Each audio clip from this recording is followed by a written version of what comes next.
大家歡迎收睇2025年10月21號星期二下午3點半嘅颱風速報，現時時間係下午3點24分。3號颱風信號現正生效，我哋而家嚟睇下個最新風暴消息。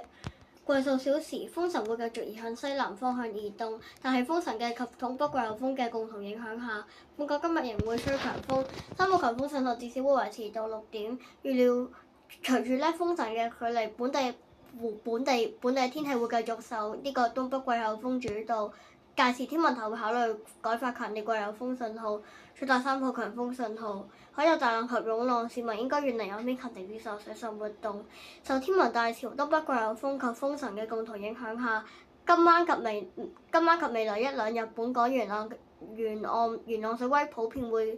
普遍會較正常高約0.5至1米，在晚上漲潮時，部分沿岸低洼地區可能會出現水浸，而維多利亞嘅水位將會上升到海圖基準面以上約3米左右。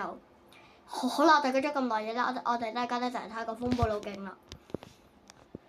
目前強烈熱帶風暴風神集結喺香港之西南偏南約540公里，佢會喺聽日繼續減弱為熱帶風暴，然後隨後減弱為低壓區。我哋而家嚟睇下個路徑概率預測預報圖。好啦，咁我哋呢次嘅颱風速報就到呢度啦，咁我哋就下條片再見啦，係咁先，拜。